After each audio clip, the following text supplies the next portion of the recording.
प्यारे बच्चों, ये है हमारी वर्कशीट नंबर 68 जो कक्षा छठी, सातवीं और आठवीं के बच्चों के लिए है और 22 सितंबर 2020 को करनी है। बेटा देखिए, 22 सितंबर 2020 को जो हमने वर्कशीट करनी है, आखिर उसमें है क्या। एक तो सबसे पहले मैं आपको याद दिलाना चाहूँगी, आपको अपनी वर्कशीट के ऊपर अपना रोल नंबर और अपना स्टूडेंट आईडी ज़रूर लिख कर भेजना है जब आप मैम को काम करके भेजेंगे। और यह बात आपकी सामाजिक ज्ञान की नागरिक शास्त्र से संबंधित वर्कशीट है। अब देखिए, हमारे देश में प्रधानमंत्री सबसे महत्वपूर्ण राजनीतिक संस्था है। प्रधानमंत्री का चुनाव प्रत्यक्ष नहीं होता, यानी कि हम जनता द्वारा नहीं होता, ये प्रत्यक्ष नहीं होता। लोकसभा में बहुमत दल गठबंधन नेता को राष्ट्रपति प्रधानमंत्री नियुक्त करते हैं।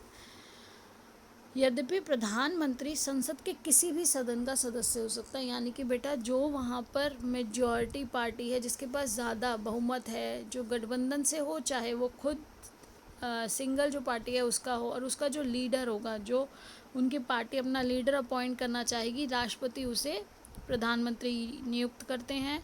और प्रधानमंत्री किसी भी सभा के, यानी कि लोकसभा या राज्यसभा, किसी के भी सदन के सदस्य हो सकते हैं। अब देखिए प्रधानमंत्री की शक्तियाँ। अब आखिर हमने कहा प्रधानमंत्री के ऊपर तो बहुत सारी शक्तियाँ होती हैं, तो वो क्या शक्तियाँ हैं। प्रधानमंत्री, जैसे कि पता चल रहा है कि सभी मंत्रियों का प्रधान, आप देखिए नाम से पता चल रहा है प्रधान, और प्रधान के साथ जुड़ा मंत्री, तो प्रधानमंत्री, प्रधान कौन होता है बेटा, जो सबसे मुख्य मंत्री, प्रधानमंत्री सबसे मुख्य जो मंत्री हैं, जो सबसे मेन है, तो उनको जब पहले ही उनके नाम से ही प्रधानमंत्री, तो प्रधानमंत्री कौन होंगे, वो मुखिया हैं सरकार के। प्रधानमंत्री सरकार का मुखिया होता है। यह कैबिनेट की बैठकों की अध्यक्षता करता है। जो कैबिनेट की बैठकें हैं उनकी अध्यक्षता कौन कर रहा है, उनकी अध्यक्षता प्रधानमंत्री जी करते हैं।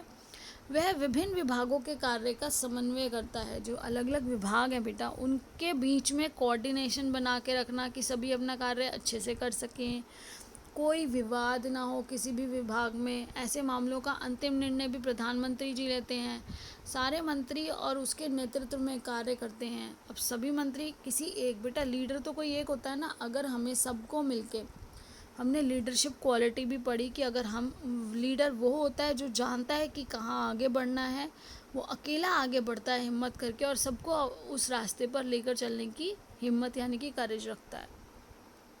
तो ऐसे व्यक्ति को ही प्रधानमंत्री बनाया जाता है, जो अच्छे से सारे मंत्रियों का नेतृत्व कार्य कर सकें। और जब प्रधानमंत्री अपना पद छोड़ता है तो पूरा मंत्रिमंडल ही इस्तीफ़ा दे देता है, क्योंकि उनका जो लीडर है, अगर उनका लीडर जो डिसीजन लेगा, they have to follow it. अब उनको वो उसका डिसीजन जो है वो मानना पड़ेगा और उसके सहमत रहना, अपनी पार्टी के लीडर के साथ हमेशा बेटा साथ देना होता है। कंधे से कंधा मिलाकर ही अगर काम करते हैं तभी सब कार्य पूर्ण होते हैं और सफल रहते हैं। तो वही आपकी जो उनकी पार्टी के लोग होते हैं, जो उनके मंत्रिमंडल के लोग होते हैं, अगर प्रधानमंत्री जी इस्तीफ़ा देंगे या छोड़ना चाहेंगे अपना पद, तो पूरी मंत्रिमंडल ही इस्तीफ़ा दे देता है। भारत में कैबिनेट सबसे अधिक शक्तिशाली संस्था है, और कैबिनेट के भीतर सबसे प्रभावशाली व्यक्ति कौन होता है, सबसे प्रभावशाली व्यक्ति है प्रधानमंत्री। अब देखिए, ये हमें लिस्ट ऑफ प्राइम मिनिस्टर्स, यानी कि भारत के अभी तक के जितने प्रधानमंत्री हैं, जो सबसे पहले हैं हमारे, पहले जैसे ही भारत आज़ाद हुआ 15 अगस्त 1947 को, तो हमारे प्रथम प्रधानमंत्री कौन है। आपसे इस तरह के जीके के क्वेश्चंस भी पूछे जाते हैं, तो आपके एप्टीट्यूड टेस्ट, आपके जीके, आपकी जनरल नॉलेज, यानी कि जीके क्या होता है, आपका जनरल नॉलेज, सामान्य ज्ञान को अच्छा बनाने के लिए ये सारी वर्कशीट्स आ रही हैं, और इन्हें अच्छे से करिए, समझ के करिए। देखिए, पहले अगर प्रधानमंत्री पूछा जाएगा तो है पंडित जवाहरलाल नेहरू, जिन्होंने 15 अगस्त 1947 से लेके 27 मई 1964 तक कार्यभार संभाला। फिर उसके बाद गुलजारी लाल नंदा जी, जिन्होंने 27 मई से लेकर 9 जून 1964 तक कार्यभार संभाला।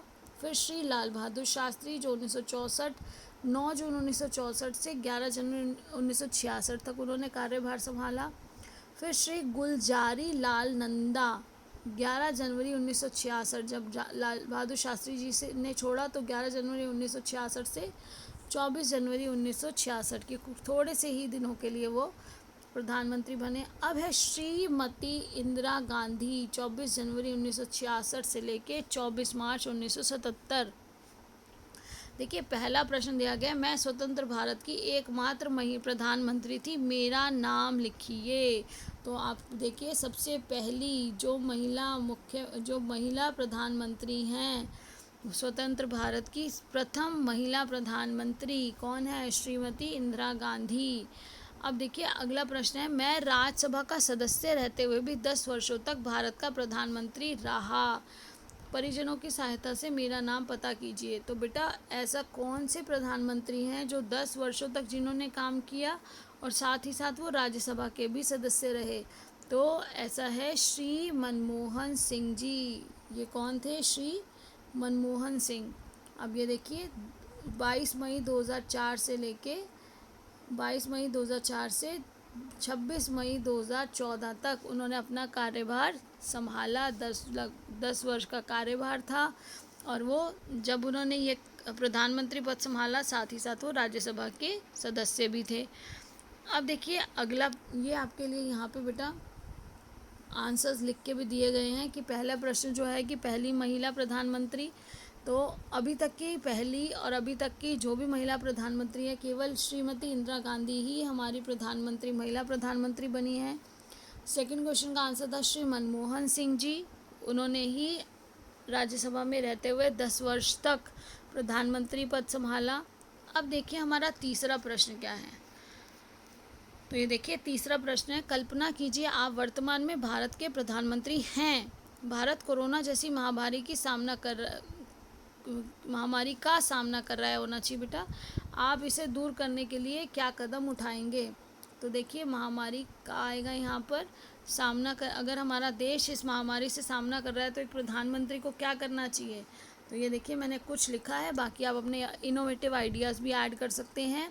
यदि मैं भारत का प्रधानमंत्री होता या होती तो कोरोना जैसी महामारी से सामना करने के लिए सख्त नियमों का पालन करवाती। आप देखते हैं ना कई लोग इतना कुछ कहने के बाद भी कोई सोशल डिस्टेंसिंग फॉलो नहीं कर रहे, मास्क लगाने का उन्हें ज़रूरी नहीं लग रहा मास्क लगाना, और इसी वजह से देखिए कि किस तरह से केसेस जो हैं वो पेशेंट्स बढ़ते जा रहे हैं। तो हमें बेटा अच्छे से सख्ती से ये सभी कार्य, आपको इस तरह की वर्कशीट क्यों दी गई है ताकि आप जागरूक हो सके और हमें ये सभी जो कहा गया है, जो हमें सरकार ने गाइडलाइंस दी हैं, जो हमें माननी चाहिए ताकि हम सब स्वस्थ रह सकें, आप सब स्वस्थ रहें, आप सब खुश रह सकें। तो पहला है मास्क का पहनना अनिवार्य होना। अभी भी हम लोग देखते हैं कि जिसका मन करता है वो मास्क पहनता है और जिसका मन करता है वो गली मोहल्ले में बिना मास्क के ही घूमता है। तो ऐसा नहीं होना चाहिए। यदि कहीं घर से बाहर निकले तो उसे कार्य संबंधी दस्तावेज दिखाने होंगे। अब कहीं पे भी आपके कोई विज़िट के लिए आप अलग अलग टीम्स बना सकते हो या उस एरिया के वॉलंटियर्स बना सकते हो कि बिना बात के अगर कोई बाहर निकलेगा तो उसको अपने संबंधित दस्तावेज दिखाने होंगे। अगर वो कहता है कि वो कहीं जा रहा है, वो डॉक्टर के पास जा रहा है, तो वो डॉक्टर के प्रिस्क्रिप्शन होंगे, या वो किसी ज़रूरी काम बैंक जा रहा है तो बैंक की पासबुक, बैंक के पेपर्स, वो सब कुछ होंगे जो उसको ले जाने होंगे।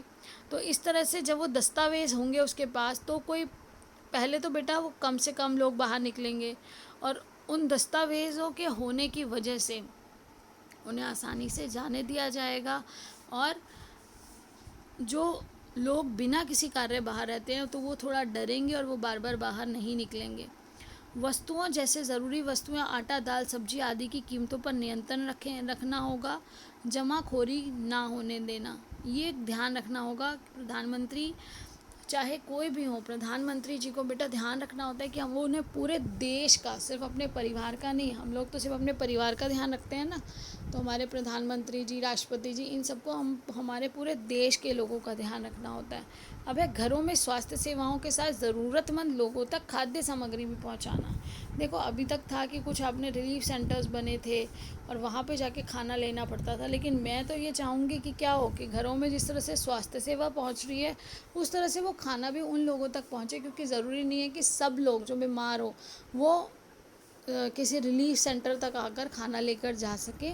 तो ऐसे लोगों से हमें बातचीत करते रहना चाहिए, फ़ोन पे उनसे कॉल करने के लिए कुछ वॉलंटियर, कुछ लोगों को अपॉइंट कर देना चाहिए और उनकी ज़रूरतों का ध्यान रखना चाहिए। सभी का सकारात्मक दृष्टिकोण हो, सब पॉजिटिव सोचें। इसके लिए